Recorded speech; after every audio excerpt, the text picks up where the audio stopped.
another edition of Conversations with Coach Bob Stoops right here. And I'm lucky enough to be joined by Brent Venables in his busy off week. I know Coach has never take an off week, but Brent, I appreciate you taking the time to visit with us. Yeah, thanks for having me on. Hey, look, show everybody. I know we show everybody your office there. That Yep, my this wife is and Coach. our Yep, and our decorator Debbie Groves. They're there's the the, ones that designed it and put it all together. You got a few you shoes got right the there. drip. Yeah, you got the drip wall right over here, right? We got a bunch of areas here. We got a nice fireplace here. I think I'd smoke the whole place out if I turned it on. We got Yep. a great view of Lindsay and Jenkins and the apartments where the players stay. And of course, And you're there's the head desk right there. right. And but it's beautiful. Those shades go all the way up to the ceiling, and it's an amazing Yep. office. And then back in there, we got a little kitchen, and we got a Yep. shower back there and a closet, and you can live here, Hey, whole family. hey, Carol didn't do a bad job designing that with Debbie, did she? Amazing, yeah, it's amazing. Well, Yeah, listen, she did Brent, we got a awesome. long history. Let's talk all the way back to 89, 90. You're playing at Garden City Junior College. And I want to say it was me that came out that way, but I don't recall. Was it Jim Levitt? How did Well, we get started recruiting you? first it was Salina South High School, That's right. and before I went to Garden City, you literally maybe were your second day on the job coming in from I think Kent State. Right. and Yep. um, and you introduced. My high school coach, Dave Butler, tells me that coach from Kansas State wants to talk to me. So he said he was going to be over by the lockers where my locker was, and so I go over there and I see you, and I have no idea that that's a coach. I'm thinking of some like an old person. Coaches were old people to me, Yeah, and I I was was young 17. back in those days. Hey, yeah, you look. I was 17, and you look like you was 18, and That's and right. so that was our first time meeting. And then, of course, I didn't get a scholarship offer. And so I ended up going out to Garden City. And then we stayed in touch. And then after a year and a half, I came back and walked on at Kansas State. And I just want to be a part of building something. You had this amazing confidence to you, but humble. That was just for me. I was like, just man, I was so fired up to play for you, Coach Schneider, Coach Levitt, and I wanted to build something. I had a friend. I'd only been to one college football game in high school, and that was Kansas State. And you remember Big Eric Clayton Yep.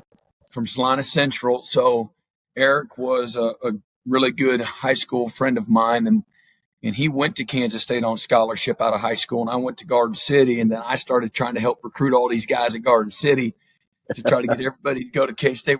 We're gonna start that program, or just be a part of rebuilding that program. And so when I end up coming to Kansas State, I end up living with Eric Clayton there in Manhattan, and so yeah, that was pretty wild how that all Well, happened. But I remind the players, Coach Stoops, all the time about those relationships, that you build as a young person. How it can carve a pathway for you for the rest of your life. And when I'm 17, I met you, and through that relationship and building on that, now I'm 52 years old, and I all these different opportunities along the way, whether I became a GA or became a full-time coach, or I came to Oklahoma, or I became back here to right.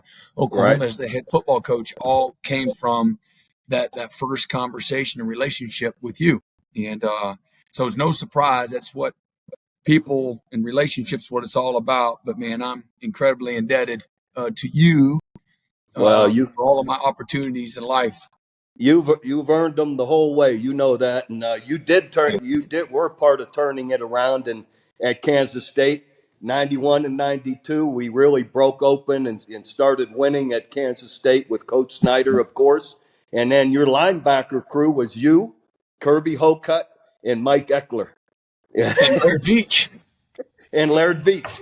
Yeah, Yeah. that's right. Yeah. Two of So those guys are now athletic administrators, director. athletic directors.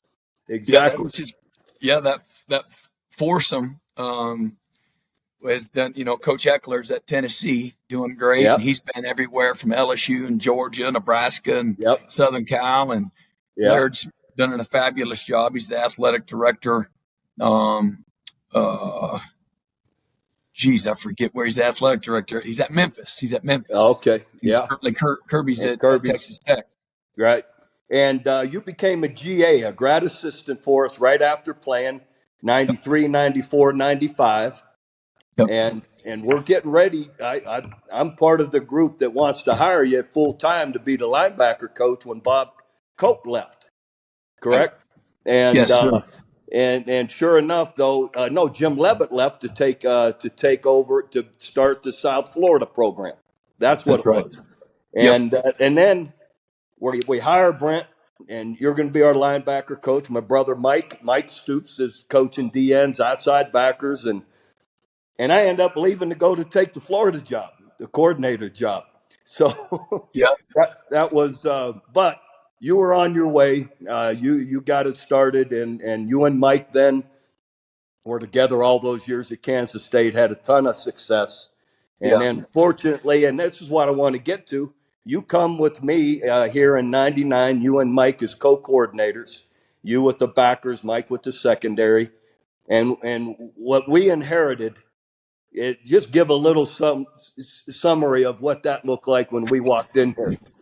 Well, and I use the word misfits. It's not being disrespectful, but our guys, we didn't know what we didn't know. And of course, you come from having just won the national championship at Florida in '96 and some amazing years in the SEC. And we had continued to build upon the foundation that you and Coach Levitt had laid defensively, the number one defense in college football in '95. And we became the Right. number one defense again in 1998, our last year there. We were the number one team for several weeks there. And so we have this, what goes along with that is a really strong culture. And so we go to Oklahoma. I think they had not had a winning season, had not been to a bowl game in 4 or 5 years. So what comes with that is just a lot of dysfunction. Right.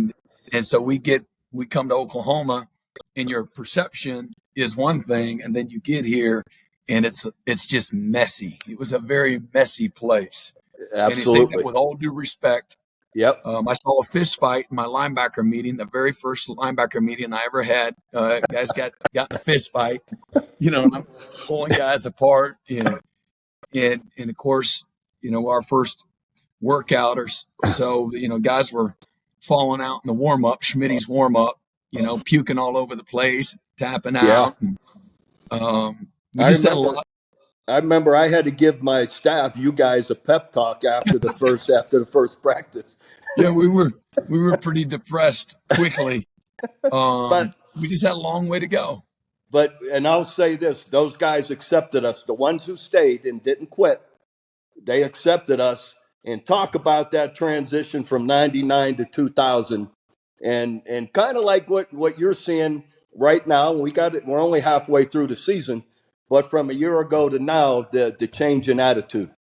As we age, our metabolism naturally slows. This can result in weight gain and lack of energy. Laser Light Skin Clinic is now offering hormone pellet therapy and skinny shots to improve your metabolism. These treatments are proven to provide results you will see and feel. Call us today.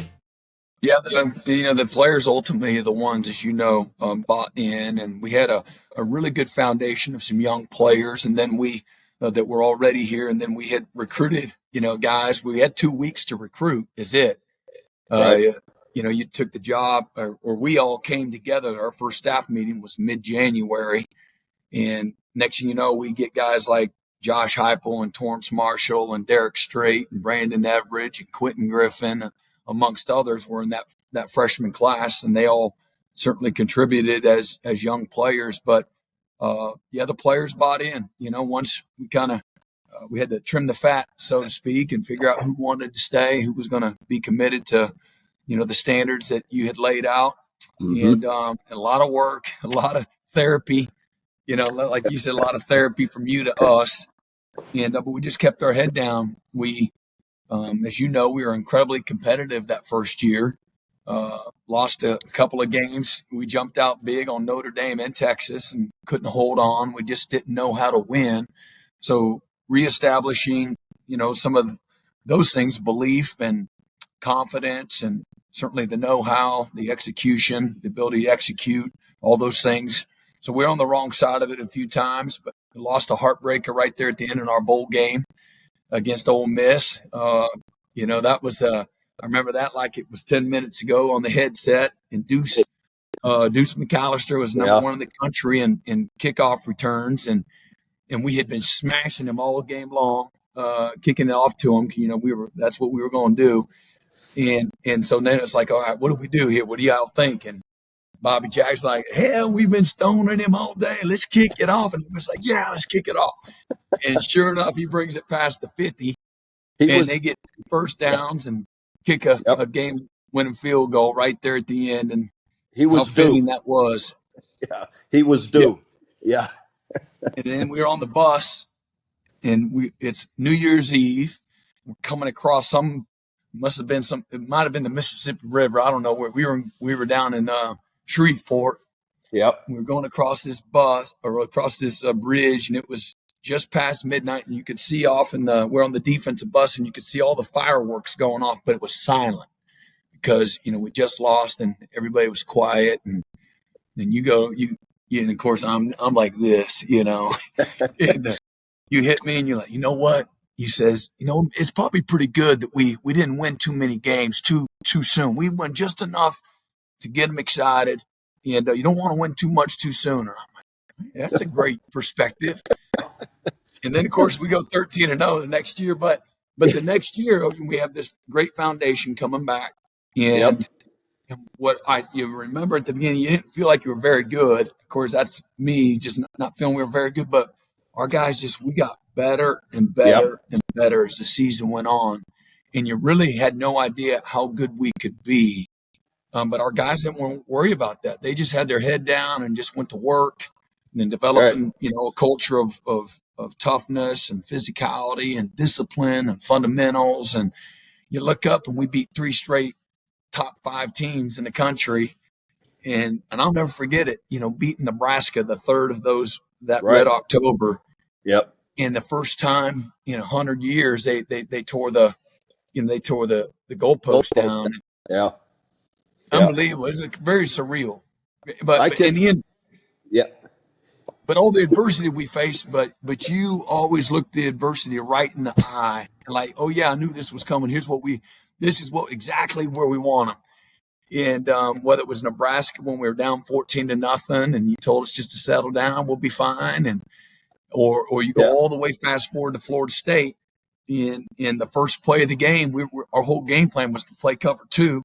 And we're going to stop the run in cover 2. And Winky hits a hole shot in cover 2, and he goes for about 35. And we're like, oh, so, we're having a meltdown. And you're like, it's all right. We got it. Just stick with the plan. You just got to calm down a little bit. But I can remember it when we leave Shreveport. It was quiet on the bus. I told everybody to relax.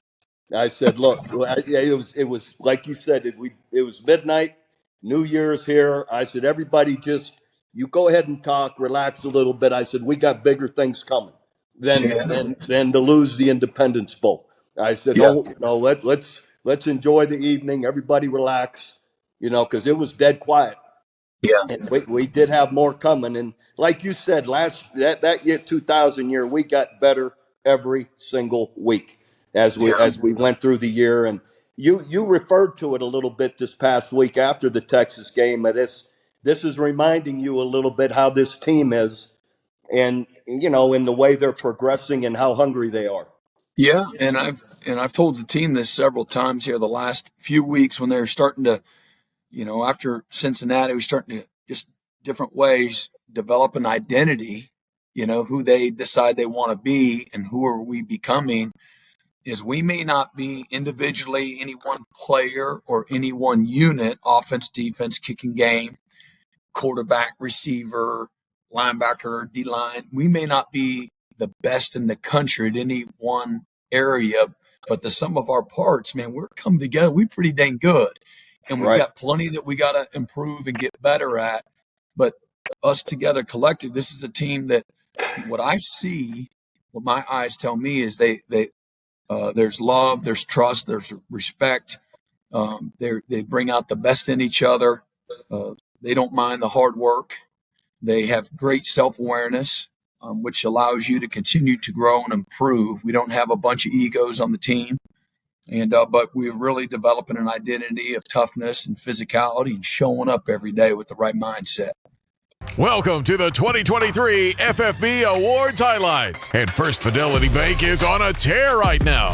You know, when FFB hits the field, they always play to win. You know, with that said, I know you're only halfway through the year. Perfect time to have an off week to everybody catch their breath. Talk about finishing the year and what are some areas you're going to really focus on to be able to, just to be able to, to win out here or to, take it, not even win out, one game at a time. What are some areas you just want to, focus on coming with Central Florida next week? Yeah, well, again, there's no area that's immune to not getting better. We really do. And that's not coach speak. You know that. Right. We've got to, we've been really good at, protecting the quarterback. We've got to become more efficient, a little better at running the football, establishing ourselves. We're running some of the +1 run game it will continue to help us. We've got to develop some additional playmakers. Losing Andrell was a tough loss, but we do have some good young players that are going to have to step up. I have a lot of confidence that they will, but that's going to be part of it on offense. And the same thing, McCade is going to be out a week or so, or a couple of weeks. And so getting guys like a Caden Green, Caleb Schaefer, some of these guys, Troy Everett, some more opportunity to develop stronger, get a little stronger inside. Defensively, again, we've got to continue to develop more depth at linebacker and at corner. We had several guys hurt that did not play last week at corner, and we had to play Key Lawrence out there at some corner. And so hopefully we're going to be healthy here this back half. It's going to be a great challenge here the back half. We've got 2 of the top 5 offenses in the country the next couple of weeks with UCF and Kansas, and we're going to be challenged in different ways. We played really well in some spots on defense. And when we didn't play well, to take nothing away from Texas, man, we did not play well in 3 or 4 drives.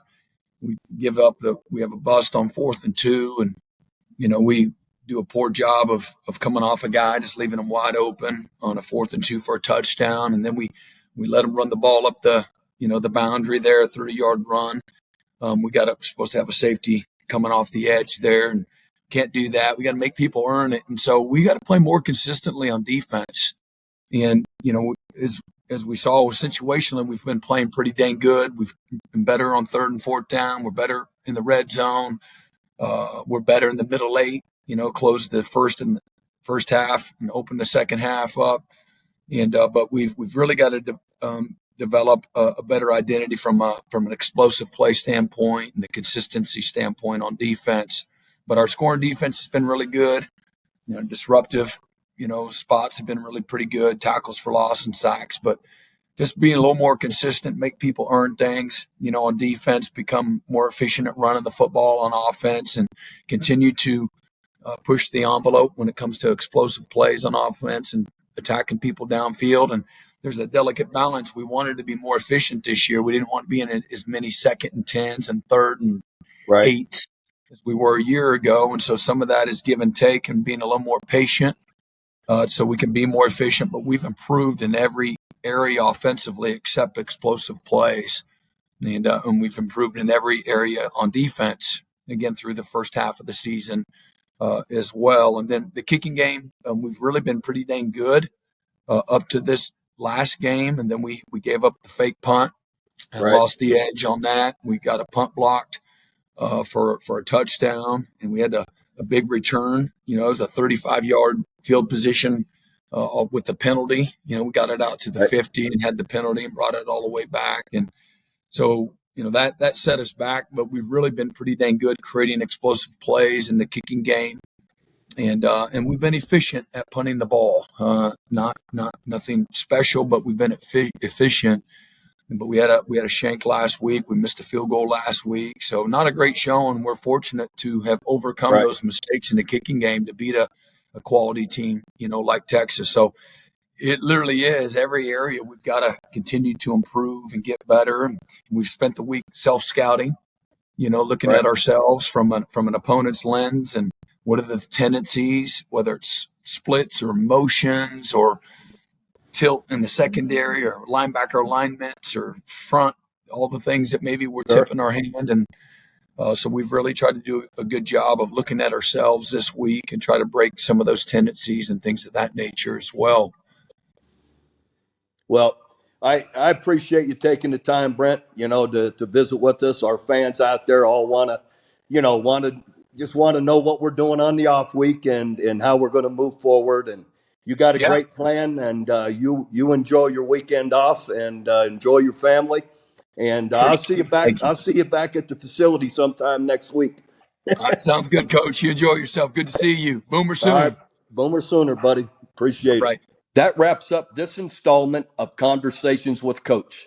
Follow and subscribe to this channel and visit selloutcrowd.com to find out about upcoming programs. Thank you to these sponsors for supporting Conversations with Coach. First Fidelity Bank. First Fidelity Bank knows how to keep fans like you happy with more than 50 awards in the last 5 years, including Forbes Best In-State Bank, the Oklahomans Community Choice Award, and the Journal Records Reader Rankings. It's clear that they're Oklahoma's #1 pick for quality banking. And you can find that level of outstanding service in everything FFB offers.